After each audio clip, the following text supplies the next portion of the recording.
منور صاحب، ظاہر ہے مذاکرات کے لیے دونوں طرف سے بڑے مثبت بات سامنے آ رہی ہے. تحریک انصاف بھی کہہ رہی ہے حکومت کا رویہ مثبت ہے، حکومت بھی کہہ رہی ہے. اب کل خبر آئی کہ 9 مئی کے 19 ملزمان کی سزائیں معاف کر دی گئی. آج انسداد دہشت گردی کی عدالت نے پی ٹی آئی کو 26 نومبر کے احتجاج کے 13 مقدمات میں گرفتار 250 ملزمان کی ضمانتیں منظور کر لی. اب یہ بھی بنیادی مطالبہ تھا ضمانتیں ہوں، ضمانتوں کی مخالفت نہ ہو. آپ کو لگ رہا ہے یہ سب ایک ساتھ ہی ہو رہا ہے اور کچھ نہ کچھ مثبت سمت میں چیزیں بڑھ رہی ہیں؟ بہت شکریہ. میرا خیال ہے کہ جتنے بھی لوگ اس مذاکراتی عمل کے ساتھ وابستہ ہیں، سب کی شاید کوشش اب یہی ہے کہ کوئی ناخوشگوار واقعات نہ ہو اور نہ کوئی ناخوشگوار بات ہو جس سے مذاکرات کے عمل کو ٹھیس پہنچے. جہاں تک ضمانتوں کا تعلق ہے، 26 نومبر کے کیسز میں جو ملزمان کی ضمانتیں ہوئی ہیں ان کیسز میں یہ لوگ نامزد نہیں تھے اور چند ایک کی ضمانتیں خارج بھی ہوئی ہیں. تو میرا خیال نہیں ہے کہ ضمانتوں کا تعلق جو ہے وہ اس عمل کے ساتھ ہے. البتہ یہ دیکھا جانا ضروری ہوگا کہ 6 تاریخ کو جو ججمنٹ ریزرو ہیں وہ بڑی کلیدی اہمیت رکھتی ہیں، کیونکہ اگر کوئی سزا خدا نخواستہ ہوتی ہے تو مذاکراتی عمل کو ٹھیس لگے گی. مطلب اگر آپ کی پارٹی میں سلمان اکرم راجہ صاحب ہوں، پھر شیخ وقاص اکرم صاحب ہوں، وہ یہ کہہ رہے ہیں کہ اثر نہیں پڑے گا جو بھی 6 کا فیصلہ آئے گا. کیا وجہ ہے کہ اتنی فلیکسیبلٹی نظر آ رہی ہے؟ وہ کہہ رہے ہیں نہیں فرق پڑے گا جو بھی فیصلہ آئے گا. بالکل، فیصلہ تو میں خود بھی یہ کہہ چکا ہوں کہ کسی بھی فیصلے چاہے خوشگوار ہو ناخوشگوار ہو، اس کا مذاکراتی عمل پہ جو ہے اثر انداز نہیں ہونا چاہیے. اور 6 تاریخ کا جو فیصلہ ہوگا، ہماری توقع تو یہ ہے کہ مذاکراتی عمل کے شروع ہونے اور پھر یہ جو جس مثبت انداز میں آگے بڑھ رہے ہیں، تو بہتر ہی ہو کہ اسی دوران جو ہے جسچر آف گڈ ول کا تبادلہ ہو اور یہی چیز جو ہے ہمیں مذاکرات میں حتمی نتائج اور منطقی انجام تک مذاکرات کو کامیابی سے پہنچا سکتے ہیں. ساتھ میں بھی بتائیے گا کہ اب آپ کی اپنی مذاکراتی کمیٹی بھی ایسا لگتا ہے کہ ڈرتی ہے کہ کہیں عمران خان صاحب کے علاوہ کوئی زیر زبر بھی ایسی بات نہ ہو جائے. پہلے ملاقات کی، کہا عمران خان صاحب سے ملاقات کرائیں، پھر ہم تحریری طور پر دیں گے. مل لیے عمران خان صاحب سے، مگر پھر کل تحریری طور پر نہیں دیا، کہا ایک اور ملاقات کرائیں جو کہ طویل ہو، جس میں ہم ایک ایک چیز اپروو کرائیں. کہ آپ کے اپنے لوگ بھی ڈرتے ہیں کہ کوئی ایسی چیز نہ کمٹ کر دیں، کوئی ایسی بات نہ ہو جائے کہ جس سے عمران خان صاحب نہ مانیں اور ان کے لیے مشکلات کھڑی ہو جائیں؟ شاہزیب، کسی حد تک آپ کی بات درست ہے کہ خان صاحب جو ہیں اس کے مزاج کے منافی کوئی کام سرزد نہ ہو.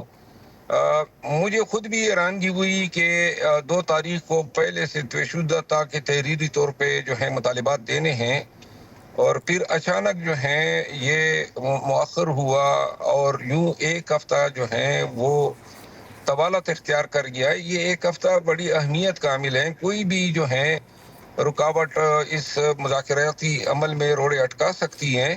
آپ کی بات اس حد تک درست ہے کہ خان صاحب کا جو مزاج ہے اور جو اب قیادت جو ہے وہ تھوڑی سی اپنے آپ کو پی ٹی آئی کی قیادت اور بالخصوص ممبران مذاکراتی کمیٹی جو تنقید ہوتی ہے پارٹی کے لوگوں کی طرف سے، اس کے پیش نظر جو ہے یہ شاید نہیں چاہتے ہوں گے کہ کوئی بھی ایسا فعل سرزد ہو جائے جو بعد میں خان صاحب کی ناراضگی پہ منتج ہو. تو واضح بات یہی ہے، میں نے مذاکراتی کمیٹی کے ممبران سے اس حوالے سے بات کی اور انہوں نے بھی اس کی تصدیق کی کہ انفرادی طور پہ کوئی بھی شخص جو ہے وہ یہ ذمہ داری اٹھانے کو تیار نہیں تھا کہ ہم تحریری طور پہ مطالبات دے دیتے ہیں اور آگے بڑھتے ہیں جب تک جو ہے تحریری طور پر مطالبات پیش کرنے کے حوالے سے خان کی گو ہیڈ نہ ملے. مطلب اب اس میں خان صاحب کی جو گو اہیڈ بھی ملے، اب فی الحال تو ظاہر فلیکسیبل ہے تحریک انصاف مینڈیٹ کے حوالے سے بھی، 26ویں آئینی ترمیم کے حوالے سے بھی، مگر حکومت کیوں مانے یا پھر ریاست کیوں مانے عمران خان صاحب کی رہائی اور دیگر لوگوں کی رہائی کے لیے؟ انہیں جواب میں کیا ملے گا؟ یہ جو اطلاعات آ رہی ہیں کہ ریاست اور حکومت یہ چاہتے ہیں کہ جی پھر آپ عمران خان صاحب رہا ہوں، باہر آئیں، یا آپ کے لوگوں کے لیے اگر سافٹ ہو معاملہ تو حکومت کو ڈیسٹیبلائز نہ کریں، پھر اس طریقے سے سڑکوں پر نہ آئیں. کیا یہ دے سکتی ہے پاکستان تحریک انصاف کا یہ کمٹمنٹ دے سکتے ہیں عمران خان صاحب؟ تمام معاملات پہ شاید کمٹمنٹ یہ نہ مانگے، لیکن جہاں تک شنید ہے حکومتی ذرائع جو ہیں وہ یہ مطالبہ پیش کر رہے ہیں کہ اگر خان صاحب رہا ہوتے ہیں تو اس نتیجے میں چونکہ خان صاحب کی باہر آنے سے جو احتجاج کی طاقت ہے وہ 10 گنا جو ہے مضبوط ہو جائے گی، پورا پاکستان خان کے ساتھ نکل سکتا ہے. تو کچھ گارنٹیز جو ہیں وہ ان کے پیش نظر مطلوب ہے، اور میرا خیال نہیں ہے کہ ہم ضروری طور پہ اپنے احتجاج کو اسی شکل میں رکھیں جو 26 نومبر جیسے افسوسناک واقعے پہ منتج ہوئے. تو تھوڑا بہت جو ہے ممکن ہے کہ ریلیکسیشن کچھ ایریاز میں ہو جائے. مطلب ایک اور جو معاملہ ہے، اب یہ اطلاعات آ رہی ہیں کہ جس دن حلف برداری ہوگی ٹرمپ کی، اس دن امریکہ میں جو تحریک انصاف کے رہنما انہوں نے بڑا ایک آرگنائز کرنے کا ارادہ کیا ہے کہ بینرز لگائے جائیں گے اور بتایا جائے گا کہ پاکستان میں کیا ہو رہا ہے. وہاں پر ریاستی اداروں یا شخصیات کے حوالے سے احتیاط کی جائے یا پھر سوشل میڈیا پر احتیاط کی جائے، کیا اس قسم کا بھی کوئی رویہ ہوگا تحریک انصاف میں؟ یہ بھی ڈیبیٹ ہے کہ عمران خان صاحب کی طرف سے یہ احکامات آئیں. امریکہ کی جو تنظیم ہے وہ اپنے تئیں جو ہیں اقدامات اٹھاتی ہیں، اور پہلے بھی ماضی میں بھی اس طرح ہوا ہے. اگر وہ پاکستان کے حالات کے حوالے سے ٹرمپ انتظامیہ کو سینسٹائز کرنے کے لیے کوئی ڈیمونسٹریشن کرنا چاہتے ہیں تو میرا خیال نہیں ہے کہ اس کو منفی انداز میں لینا چاہیے، کیونکہ پاکستان تحریک انصاف جو ہیں وہ اپنے تئیں ہر جگہ پہ یہ کوشش کر رہی ہے کہ پاکستان کے معاملات جو ہیں اس حوالے سے عالمی دباؤ اس حد تک ہو کہ بنیادی انسانی حقوق جو ہیں ان کی پامالی کا سلسلہ رک جائے. لیکن یہ بھی شاید مناسب ہوگا کہ یہاں کی جو تنظیم ہے جو بیسیکلی اوورسیز تمام اوورسیز پاکستانیز کی تنظیموں کی جو ہیں سربراہ قیادت ہے، وہ شاید دیکھ بھی لے اور کوئی تجویز بھی سامنے آ سکتی ہیں. لیکن ابھی تک فی الوقت یہ مسئلہ جو ہے وہ، اور یہ مؤخر کرنا ہے یا نہیں کرنا ہے یا کرنا ہے، یہ فیصلہ خان صاحب کا ہوگا. اچھا، مجھے پھر ساتھ میں یہ بھی بتائیے گا کہ اس سارے معاملے میں جب آپ کہتے ہیں کہ یہ سارا کا سارا فیصلہ خان صاحب کا ہوگا، پھر آپ کیونکہ اسلام آباد میں ہیں، ایم این اے بھی ہے، آپ کو کچھ ایسی ایکٹیویٹی نظر آ رہی ہے جس میں یہ ہو کہ عمران خان صاحب کے رہا ہونے کی امید پیدا ہو رہی ہے؟ جب صاحبزادہ حامد رضا نے کہا کہ عمران خان صاحب باہر آ رہے ہیں، بڑے پورے اعتماد انداز میں انہوں نے کہا کہ اب مشکل وقت گیا، خان صاحب باہر آ رہے ہیں.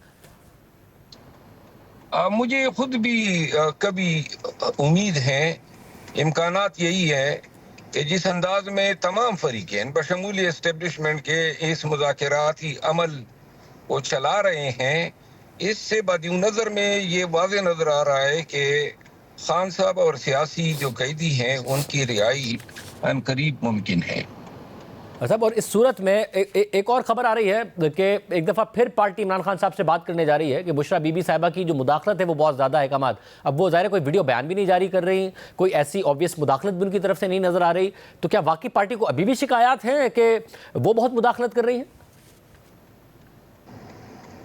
حالیہ دنوں میں تو ایسی کوئی مداخلت جو ہے بشرا بی بی کی طرف سے سامنے نہیں آئی ہے، اور میرا خیال نہیں ہے کہ ایسی کوئی بات جو ہے اس کی جرات کا ارتکاب ہو سکتا ہے. مطلب اور اسٹیبلشمنٹ کے ساتھ اب خود علی امین گنڈا پور صاحب بھی کہہ رہے ہیں کہ جی جو بات ہو رہی ہے وہ حکومت سے ہی ہو رہی ہے، تحریک صاحب کے دوسرے رہنما بھی یہی کہہ رہے ہیں، مگر عمران خان صاحب کہہ رہے ہیں کہ مجھے پیغام ملا کہ آپ اڈیالہ کی جگہ آپ کو بنی گالہ شفٹ کیا جا سکتا ہے، میں نے انکار کر دیا، حکومت انکار کر رہی ہے، حکومت کے اداروں کی طرف سے بھی نہیں ہوا. تحریک صاحب کے رہنماؤں سے بات کریں تو وہ بھی کہہ رہے ہیں کہ ہمارے علم میں ایسی کوئی بات ہے. تو عمران خان صاحب کو کس نے یہ پیغام پہنچایا تھا جس کا پارٹی کو پتہ نہ حکومت بھی انکاری ہے؟ وقتاً فوقتاً مذاکرات کے دوران اور جب سیاسی افق پہ مذاکرات نظر آ رہے ہوتے ہیں تو انہی اوقات میں خان صاحب کے ساتھ براہ راست بھی کئی مواقع پہ رجوع کیا گیا ہے، اور خان صاحب کی ثوابدید ہیں کہ وہ کسی کا ذکر کرے کسی کا نہ کرے. خان صاحب غلط بیانی قطعا نہیں کر سکتے ہیں. 22 نومبر کے دوران بھی پہلے یہ تجویز آئی تھی کہ ان کو نتیہ گلی شفٹ کیا جائے گا، اور نتیہ گلی کی گورنر ہاؤس کی صفائی ستھرائی بھی ہو گئی تھی. تو لہذا وہ پھر پاکستان تحریک انصاف نے وہ تجویز رد کر دی تھی، جس کے نتیجے میں پھر 20 دسمبر تک رہائی جو ہے اس کی نوید دی گئی تھی. تو لہذا یہ تجویز پہلے بھی آئی تھی، تو ایسا نہیں ہے کہ یہ ہمارے لیے حیران کن خبر ہے. 26 نومبر سے پہلے تو مذاکرات محسن نقوی صاحب سے غالباً ہو رہے تھے، تو کیا یہ ان کی طرف سے آفر تھی؟ محسن نقوی صاحب اکیلے نہیں تھے، چند حکومتی حضرات بھی تھے، اور اس کے علاوہ اسٹیبلشمنٹ کے نمائندے بھی اس میں شامل تھے. یعنی کہ باقاعدہ طور پر اسٹیبلشمنٹ کی مرضی سے یہ آفر آئی تھی؟ جی ہاں.